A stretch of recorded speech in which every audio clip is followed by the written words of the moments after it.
boxcar and a jug of wine. And a straight razor if you get too close to me. Bienvenidos una vez más a esto que es Barajeándolas. Mi nombre es Manolo. A mi diestra, Ponchivo Espartano 2.0. El tóxico. Y a mi siniestra, Grey. Y bueno, hoy les traigo una conjunción de secta y asesinos. Porque hoy vamos a hablar de alguien que está por ahí un poquito en duda si él mató a alguien o no. Les voy a hablar ¿Sí de... ¿Eh? Sí lo hizo. Pero bueno, les voy a hablar de Charles Manson. Charles nació en Cincinnati, Ohio, el 12 de noviembre de 1934. Su nombre completo es Charles Miles Manson. Sus padres fueron Walter Scott y Caitlin Maddox. Si se dan cuenta, no tiene el apellido de su papá. ¿Por qué? Caitlin, su madre, era una prostituta. Y se cree que el padre de Charles fue Walter Scott, un coronel del ejército. Pero por obvias situaciones no reconoció a Charles. Y de dónde toma el apellido de un ex esposo de Caitlin, de apellido Manson. Después donde ya toma el apellido Manson. De la infancia de Charles no sabemos mucho. No por otra cosa, sino porque él mentía en algunas cosas. Él de hecho decía que en alguna ocasión su madre lo vendió por una jarra de cerveza con otra prostituta. Y que a los 5 días lo fue a recuperar su tío. Entonces... No sé, el primer caso. Y se la regresaron a la madre. Sí. Pero aquí la cosa es que en 1947 a su mamá y al tío, que supuestamente lo fue a salvar, los encarcelaron por robo. Los condenaron a 5 años. ¿Y qué hizo Charles? Se fue a vivir con sus tíos, con otro hermano de su mamá. Un poco tiempo después la madre lo trató de llevar, ya cuando la liberaron, a un orfanato, de lo cual se salvó solo porque ya no había lugares. Pero de todas formas lo consiguieron llevar a un orfanato, el Gilbert School for Boys, donde solo duró 10 meses, porque se escapó. Ese mismo año, cuando él se escapa, no se escapa solo, sino que se escapa con un amigo que hace dentro de este orfanato. Estamos diciendo que tenía 13 años. Y el otro pues era más o menos de la edad. Pero este mismo año es cuando tenemos registrado su primer delito, el cual solo fue básicamente robo a mano armada en una tienda de alimentos junto con su amigo. 4 días después lo arrestaron. Lo llevaron a un reformatorio por la edad, del cual se escapó a la semana.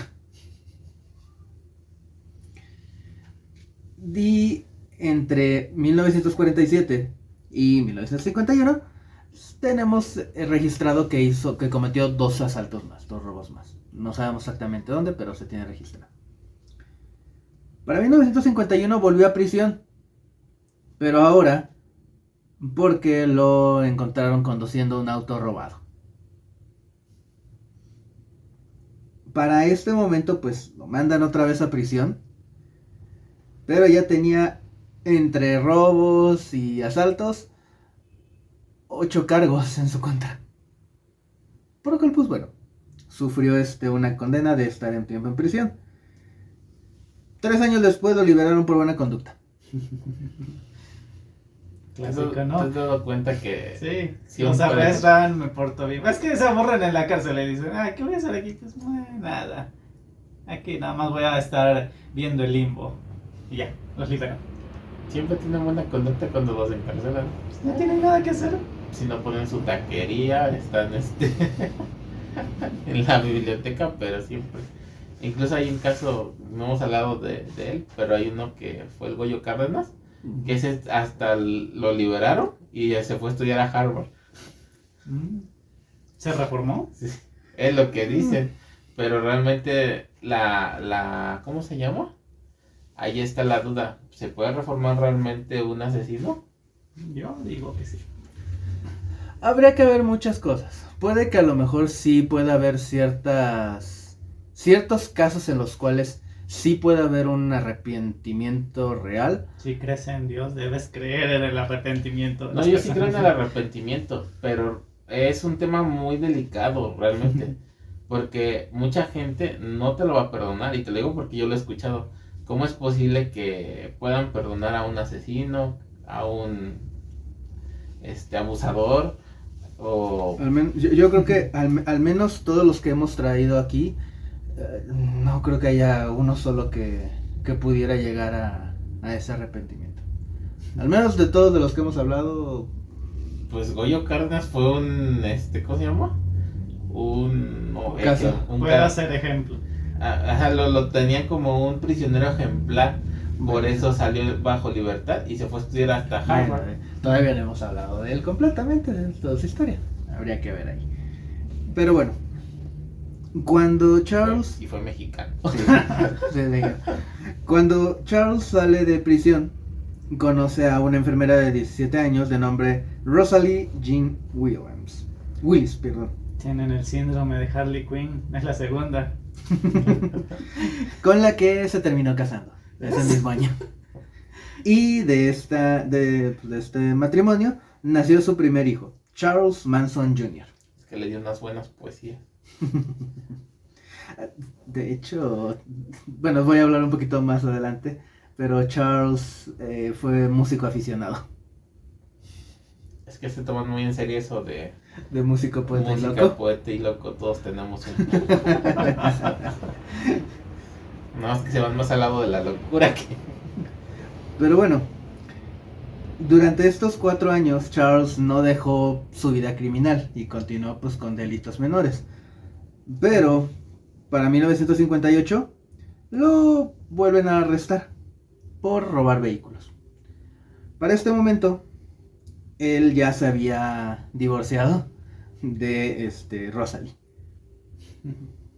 Y poco tiempo después, en 1961, lo vuelven a arrestar una vez más, ahora por falsificar cheques. No aprendió de Leonardo DiCaprio. Entonces lo volvieron a arrestar y ni hablar. Por esta época, después de 1961, cuando sale... porque lo dejaron libre bajo libertad condicional.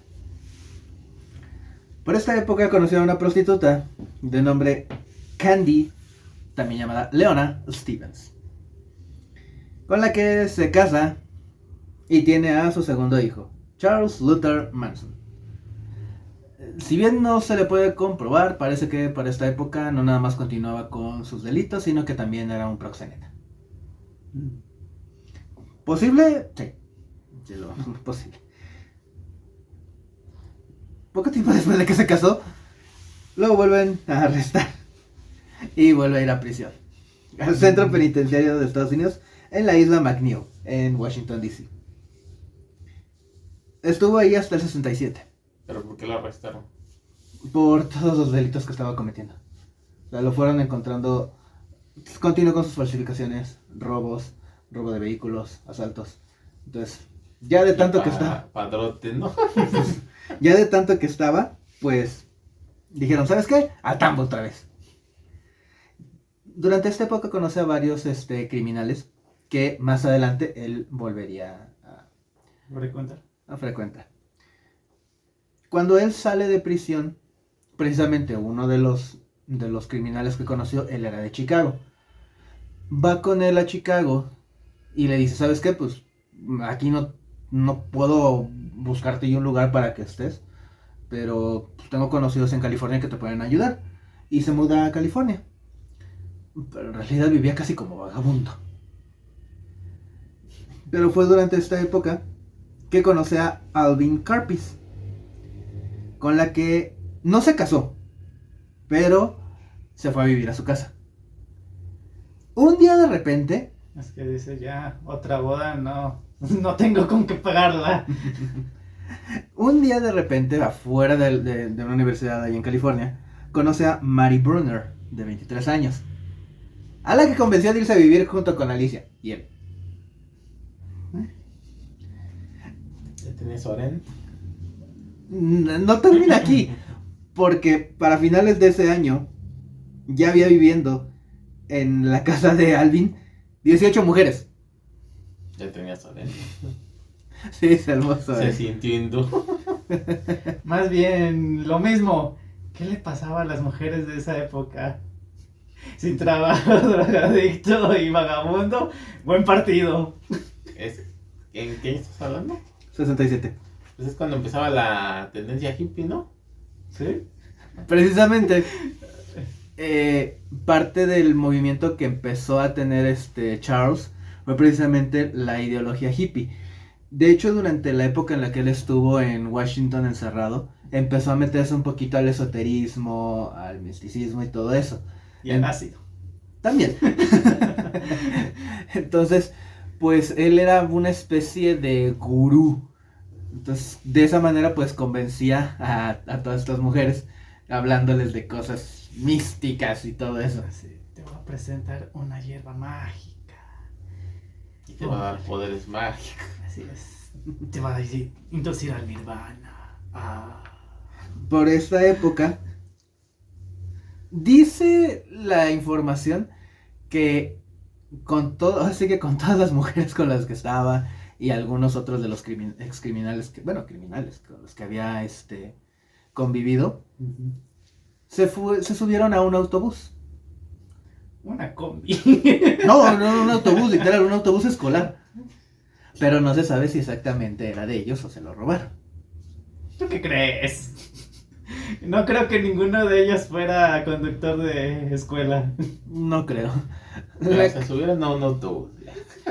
Y pues lo adornaron al más puro estilo hippie. A lo mejor era su Yellow Submarine, tú qué sabes.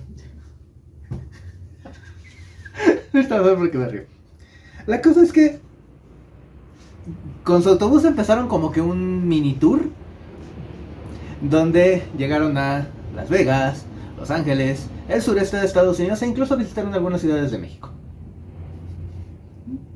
Pero pues de todas formas se regresaron después a Estados Unidos. Sí, no, Tijuana. porque aquí todavía creo que no hubo mucha aceptación en esas ondas. De lo hippie, es que el movimiento fue más que nada en Estados Unidos. Aquí lo único que hubo referente fue el Festival de Música de Avándaro. Pero no fue como, por ejemplo, Woodstock en Estados Unidos, que ese sí fue el mega festival hippie. Aquí pues, lo más parecido fue Avándaro, pero... Es que como decimos, aquí no consumimos tanto la droga como allá. Es que, mira, si te quieres ver la historia de México, más o menos también lo puedes ver a través de sus películas. Y si te fijas, la onda hippie no es así como que algo que resalte mucho. Siempre la cultura mexicana se rigió más por pues por el charrismo. Además, sobre todo por esta época, hubiera sido muy difícil que permeara el movimiento porque estaba precisamente el movimiento de los estudiantes. Empezó todo el movimiento de los estudiantes de la UNAM, del Politécnico, de la UAM. Entonces iba a ser muy difícil que permeara todo ese movimiento hacia acá. Entonces... Luego vino lo de Tlatelolco. Exacto, entonces iba a ser muy difícil, la verdad. Pero bueno, esto fue desde el mediados del 67 a principios del 68. Y de hecho, en el 68, Mary Brunner se embaraza y tiene el tercer hijo de Charles, Valentin Michael. ¿De dónde sacaban dinero? Pues un poco estafas y un poco también llegaron a... Mientras estaban en California, Hollywood, Las Vegas, etc., llegaron a conocer a ciertos personajes famosos que de repente decían, ¿sabes qué? Pues tengo trabajo, ¿puedes cuidar a mis hijos? El más famoso. Le encargaban sus hijos a unos hippies drogadictos marihuanos. El más famoso de Pequeño ellos. americano, ¿qué quieres? El más famoso de ellos, y que dijo que de hecho para esta época Charles era sumamente carismático, Y, No lo dudo. y muy buena gente es Al Lewis. ¿Quién es Al Lewis? Para todos aquellos que en algún momento llegaron a ver la serie de Estados Unidos, La Familia Monster, él era el abuelo, Drácula. Entonces él en algún momento le dio a su hijo a cuidar a Charles Manson. Ay, Pero bueno, no fue el único famoso que ellos conocieron. También conoció al baterista de los Beach Boys, Dennis Wilson. Si no ubican a los Beach Boys, si quizás su canción más famosa la tenemos... La teoría del Big Bang, ¿no? Ahí lo van a ubicar a los Beach Boys. Llegan a mencionarlos, pero Por Sheldon, vean. la canción más conocida de ellos creo que es Wouldn't It Be Nice, que, Patrocinan. que lo escuchas como si fuera la primera vez, de Adam Sandler, 50 First Dates, que es la canción... La que canta cuando va chillando. Exacto, la que canta cuando va chillando. El meme de Adam Sandler. Wouldn't it be nice if we could wake up, que es la misma que canta Drew Barrymore cuando se acuerda de él. Entonces, esa canción es de los Beach Boys, Pues es la banda sonora de la canción. de la película. Ujú. ya te dije, no me gustan Es las que películas de Adam él- Sandler. Es que Sí, Jay no es fanático de- no es según tiene la parte del popular aquí, pero la cosa populacha no le gusta mucho. Pero bueno, la cosa es que se supone, y esto Dennis lo ha negado varias veces, que él le iba a producir, él le enseña a Charles a tocar la guitarra de acero, se conoce, es una guitarra que no tiene una cavidad, que son las puras cuerdas. Él le enseñó a tocar, y era bueno, al grado de que le iba a grabar algunos sencillos. Dennis ha negado eso rotundamente. Después de lo que pasó después, ¿quién va a aceptar tu relación con Exacto, un criminal? pero los que trabajaron con Dennis y con los Beach Boys Afirman que estuvo ahí. afirman que estuvo y que de hecho sí grabó algunas canciones. Es el típico de... No, yo ni lo conozco en mi vida, lo había visto. Exacto. Yo no sé nada. ¿De qué me hablan? ¿De quién? ¿De quién? Exacto. Pero bueno, llegamos a agosto de 1968, en el momento en el que llegan a un rancho que se conoce como el rancho Span. Era un rancho donde se llegaron a grabar algunas películas de vaqueros. No es que lo compraran, sino que en realidad Charles logra convencer al dueño, un señor ya casi ochentero, de que los deje vivir ahí. Y ¿Por qué dejarías vivir a una comuna de hippies en tu rancho? muy sencillo, porque les decía, no tenemos cómo pagarle la renta, pero tengo 18 mujeres para usted. Ay, obvio. Machistas. Entonces Charles sí llegó a mandar a Déjalo a sus mujeres a cambio No es de que- vivir en un rancho. más bien no era de no tanto que la regalara, sino de Te las presto para Exacto. que hagas esos. exacto, básicamente eso hizo. Y no lo sabemos esto porque lo haya dicho, sino las mujeres de lo que ahora ya era conocido como la familia Manson, su secta, ellas lo confesaron después. Para esta época se une con ellos Charles Denton Watson, también conocido como Tex, que fue uno de sus manos derechas. Un poquito tiempo después, cuando vieron que ya se les estaba muriendo el dueño del rancho, llegaron a dos ranchos abandonados. Los ranchos, en el Valle de la Muerte, en California. Los ranchos Meyer y Barker. Por esta época empieza a tener algo muy característico de todos los cultos. Un apocalipsis. Zombie. No. Nada más hippie. ¿Es hippie? ¿Cómo es ese? Eso. Un hippie zombie. Nada, de hecho ¿Te imaginas un zombie hippie? Va a caer Y con su melena y su bandita. va a caer un meteorito lleno de flores. Como la película de Across the Universe de los... Que De los habla Beatles. de... está hecha con canciones de los canciones Beatles. de los Beatles. Está muy curioso Pero sí llega el A mí momento. sí me gustó. Está hippie, pero sí me gusta. Exacto. Los Beatles son hippies. ¿Eh? Los Beatles son hippies. No empezaron como hippies. No, de hecho no. Agarraron la tendencia por la época en la que estaban. Bueno, que evolucionaron. Porque es un cambio muy radical en su música, de hecho. Hay hippies. de hecho hay una historia atrás de eso que dice que los Beatles, pues, cuando empezaron a cantar se hicieron famosos. Pero había otras bandas que no les parecía porque sus canciones en realidad eran muy simples. Eran de 4 o 3 acordes, Así nada es. más. Pero estaban pegando, pues, que daba miedo. Y hubo por ahí una banda, no me acuerdo si fue The Doors, que le dijo... Los Rollings. Que son yo. o- Tengo entendido o que eran de los los Rolling Rollings. Stones, que les dijeron que... O sea, estaba bien, pues, pero que le pusieran más, más mérito, más intención. Que eran muy simples sus que canciones. le dieran más Y composición. le respondieron, oblígame, perro. No, de hecho se supone que a John Lennon sí como que le caló. Y fue que precisamente es cuando viene todo el cambio. Porque si escuchas los primeros discos, With the Beatles, Help, es una música muy sencilla. Y cuando llega Sgt. Pepper Lonely Club Heart y Revolver, todos esos, cambia por completo todo el tipo.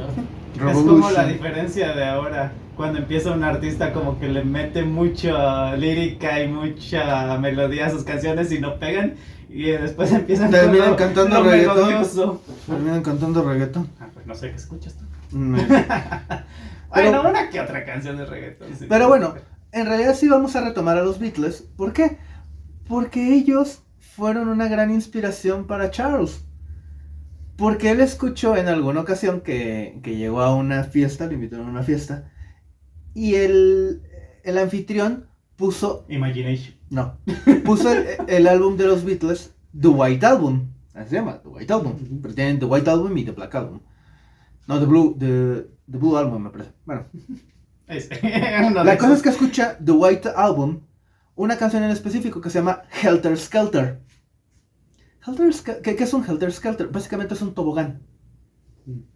Y la letra básicamente te dice eso. Estoy arriba, voy bajando en círculos hasta llegar al fondo. Paul dijo que no nada más se refería pues como tal a este tobogán, sino que también quería dar como que un mensaje de... ¿Una metáfora? Una metáfora a precisamente hay veces que estás pues arriba y de repente pues sientes que vas abajo, como un poquito como que depresión, una metáfora en ese sentido, ¿no? Utilizando el tobogán. Pero Charles dijo que... Te vas al infierno. No, Charles dijo que era una canción profética porque hablaba de la gran tensión que en ese momento había entre negros y blancos. Era hippie, muy seguramente ya se había tronado el cerebro. Búscame la lírica, necesito leer eso. Va a aparecer aquí. Pero bueno, la cosa es que esto se vio un poquito levantado porque precisamente por esa época uno de los más grandes activistas de los derechos de las personas de color, Martin Luther King, es asesinado. Entonces pues él empieza a decir, es que va a venir un apocalipsis por la guerra que va a armarse entre negros y blancos. Y dice, ¿sabes qué? Nos vamos a cambiar. Nos vamos a Los Ángeles, a Conoga Park, donde se fueron a una casa de color amarillo canario, que ¿cómo creen que conocían? ¿Le prestaron a su hijo? Yellow Submarine. ¿Los Beatles? Así le llamaban a la casa. Yellow Submarine. Ah. Así conocían a la casa como Yellow Submarine. Pero bueno, como les decía, Manson era un músico aficionado. Y durante una de tantas fiestas a las que lo llegaron a invitar, conoció a un productor musical que le dio su dirección. Y él lo buscó para hacer su álbum. Que de hecho, las canciones que él iba a poner le ayudaron todos sus toda la gente de la familia Manson a escribirlas. Entonces cuando llega a la casa en la avenida Cielo Drive, el número 10.050 en Beverly Hills, a buscar a este productor, él ya no estaba viviendo ahí. Llegó el 23 de marzo de 1969 y le dijo, quien abrió en la propiedad, le dijo, es que él ya no vive aquí. En ese momento, ahora estaban viviendo quien fuera una de sus víctimas, Sharon Tate, una actriz de 26 años, que para estos momentos su trabajo más grande que había tenido es que había sido extra en la película Barrabás, donde actuó, dato curioso, el mexicano Anthony Quinn, ganador de 2 premios Óscares a mejor actor. De hecho, en esa película de Barrabás, Anthony Quinn fue precisamente Barrabás. Dato curioso. Vive ahí también su esposo de Sharon, Roman Polanski, que actualmente está teniendo problemas de demandas de acoso, pero que es conocido por ser el director de las películas El bebé de Rosemary, una película de terror de los 80s, y quizá una de las mejores películas de El Holocausto, El pianista, con Adrien Brody, una gran película. Esto fue en marzo, como les decía. Para junio, de ese año, estafaron a un vendedor de drogas, conocido como Bernard Lotsapopa Crowley. Cuando lo estafan y él se da cuenta, les dice, voy a venir a matarlos. ¿Y qué hizo Charles? Agarró una pistola que tenían. Y lo mató. No, solo fue a disparar afuera del departamento. Pero la policía pues sí se dio cuenta de todo y lo apresaron. Pero un conocido de él le pagó la fianza, de nombre Gary Hinman. A la semana y media de que él sale de la cárcel, mandó a 3 de sus sectarios a secuestrar a Gary. ¿Por qué? Porque tenía información de que le habían dejado una herencia y quería ese dinero. O sea, al que lo había liberado. Sí. Lo tuvieron secuestrado 2 semanas. Llegó en un momento Charles, porque como no le soltaba nada, le cortó una oreja y tomó a uno de sus sectarios y le dijo, termina con él. Lo apuñaló hasta que perdió la vida. Aquí va a salir un filete.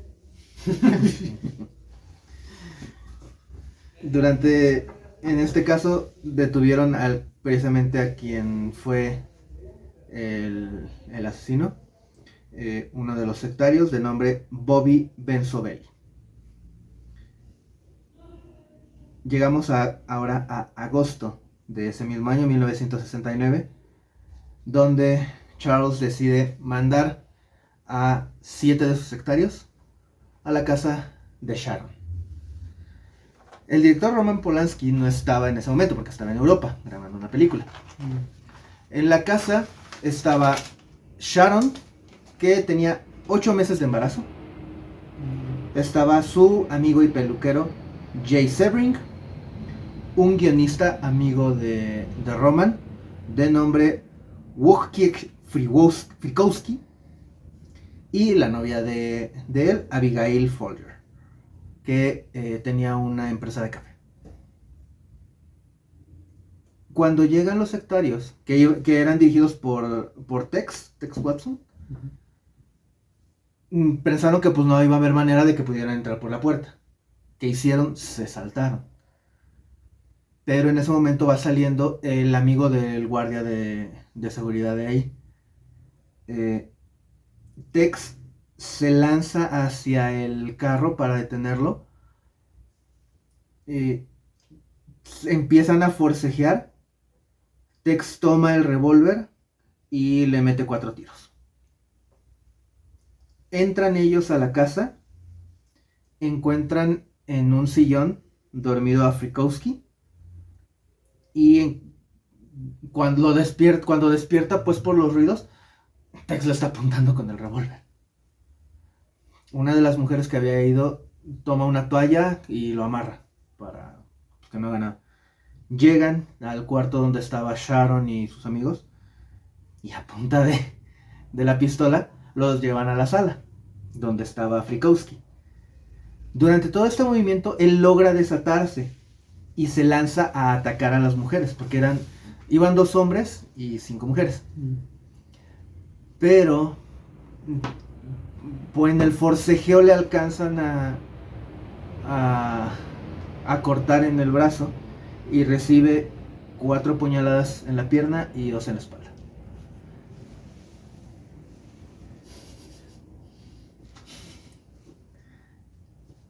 Y Tex le dispara en el abdomen. Pensó que había muerto. En ese momento y durante todo este caos, Abigail se logra liberar también de que la habían atado y empieza a correr para salir de la propiedad y pedir ayuda. Pero una de las chicas salta sobre ella, la detienen y la apuñalan 28 veces. El peluquero... Para hacer un filete. Ya fue demasiado.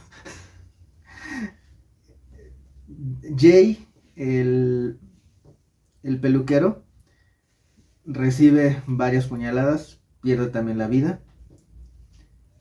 Se dan cuenta de que Frykowski estaba vivo, a pesar de las 4 puñaladas que recibió en la pierna, las 2 en la espalda del disparo. Terminaron con su vida de 51 puñaladas. Y Sharon, que como habíamos comentado estaba embarazada, falleció de 16 puñaladas. Lo que hicieron fue con toallas.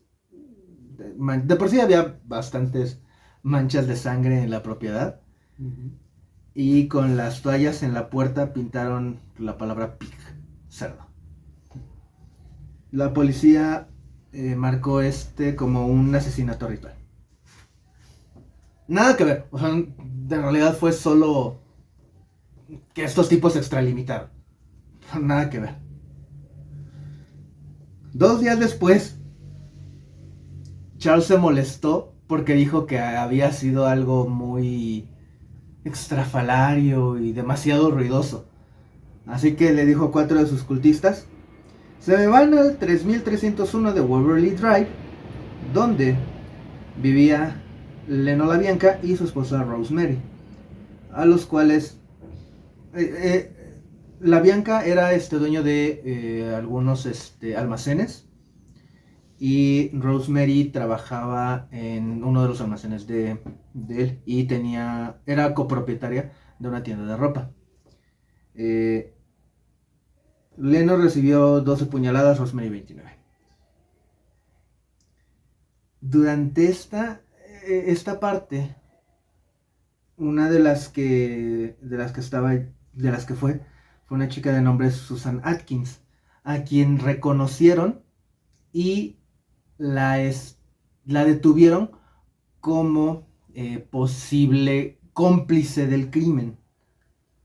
La encerraron y cuenta su compañera de celda que le contó todo lo que había hecho la familia Manson. Pero no tuvo el valor de contarlo. Pero la vecina chismosa de su celda de al lado escuchó todo y ella sí lo contó. Y finalmente, el 1 de diciembre de 1969, la policía arrestó a Charles y a toda su familia. O sea, todos sus sectarios. Los arrestaron. Fueron... el único que recibió pena de muerte fue Charles. Todos los demás fueron acusados, sí, de asesinato, pero directamente se fueron a cadena perpetua. Algunos de complicidad, otros de entonces recibieron cadenas perpetuas. Para el 25 de enero de 1971, 2 años después, fue cuando precisamente encontraron culpable a Charles por conspiración y autor intelectual de los asesinatos de Sharon, de Rosemary, de todos. Y el 29 de marzo fue condenado a pena de muerte. Pero se metió el abogado y lo dejaron como cadena perpetua. Compartió prisión con 2 asesinos de los que ya he hablado, Ed Kemper y Herbert Mullin compartió prisión con ellos. De la misma época. Herbert falleció de un infarto. Ed sigue vivo. De hecho se supone que para 2027 tiene una junta para posible libertad condicional. Que no. Tiene Ya la dijimos que cita. no. Tiene la cita, nada más. Que no. No se ha arrepentido lo suficiente. De hecho, la primera que, Volvemos a lo mismo. Si La- crees en Dios. Sí. No, por eso estoy diciendo, no se ha arrepentido lo suficiente. ¿Cómo no ves que no? la primera cita que tuvo para libertad condicional, él dijo que no. O sea, él la rechazó. Porque simplemente está aburrido en la cárcel y ya. La cosa es que el 1 de enero de 2017 se reportó que Charles tuvo que ser ingresado a un hospital porque estaba presentando sangrado anal. Los reporteros pues dijeron que al final de cuentas salió, o sea, estuvo alrededor de una semana y salió y regresó a prisión. Pero quién sabe de dónde un reportero logró conseguir información de que el 19 de noviembre de 2017 Charles falleció debido a un paro cardiorrespiratorio y por consecuencias de cáncer de colon. Pues sobornó a los médicos. Charles legalmente está considerado como autor intelectual de los asesinatos. Él siempre juró en la cárcel que sí cometió asesinatos. Pero los que lo llegaron a conocer y sus mismos sectarios dicen que no, que en realidad lo seguían por el carisma que tenía, pero que él no tenía la sangre fría para quitarle la vida. Tenía el ácido. Pues a lo mejor puede ser nada más una situación de fanatismo, ¿no? Sabemos que muchas de las sectas realmente siguen a un líder por fanatismo. Entonces a lo mejor es tanto que lo quieren proteger. Sí, entonces no sabemos ahí exactamente. Es que sería un chiste muy vulgar. Diría que la chica lo seguía porque tenía un miembro muy prominente. Hay un ladrón de Estados Unidos, no recuerdo ahorita el nombre, que lo abatieron a tiros después de sus asaltos que tuvo, de sus robos. Pero por algún mórbido sentido del humor, resulta que tenía un miembro bastante prominente y lo disecaron. Y está en un museo en Estados Unidos. Entonces, sí te creo que tal vez podría haber sido algo así. Sí te lo creo. Pero Tenía un área. Y de los hombres supongo que nada más buscaban la droga. Era ¿cómo hace? ¿Comadrería? ¿Cómo? camaradería. Eso. Es que al final de cuentas, varios de los con los que él trabajó los había conocido en prisión. O sea, estamos hablando de ya criminales, ya gente que ya tenía pues su historial de a lo mejor no asesinatos, pero Hay criminales igual que él. exacto, o sea, ya llegando a este momento pues ya empezó Fueron todo. asesinos. Exacto, entonces, pues bueno, pero pues esta fue la historia de Charles Manson, que sí, solo está considerado como el autor intelectual de estos, al menos legalmente. No podemos comprobarle si fue o no, solo legalmente. Pues nosotros no, ya se lo comprobaron, porque si lo declararon culpable, Intelectual, como autor intelectual. pues eso. Pero de que como él dijo en prisión, que sí había quitado vidas, no podemos saber. Ya incluso ya se fue, ya no hay manera de preguntar. De comprobarlo. ¿Y sus hijos jamás lo conocieron así? No trató casi con ellos. De hecho, saben que todo lo que hizo su padre, pero como por ejemplo, su primer hijo no creció con él. Creo que ninguno creció con él. Mary fue parte de la familia Manson, que fue la de su segundo hijo, y la de su No, perdón. De su segundo fue Leona, la prostituta, que también se separó de Charles. Solo fue Mary, que fue la madre del tercer hijo, que sí estuvo con la familia Manson. El tercer hijo fue el que sí creció dentro de ello, pero como pasó con muchos hijos de asesinos, ellos saben que pues hicieron cosas atroces y no quieren tener nada que ver con el legado de su padre. Son gente de bien, en realidad. Entonces, Hace el bien sin mirar a quién. el hijo de Jim Jones, él es de los que más profesa en contra de cualquier Pero culto. él de por sí lo denunció incluso cuando estaba... Sí, él es de los que más en contra está de cuando empieza a crecer un culto. Él es el primero que dice, acuérdense lo que hizo mi papá.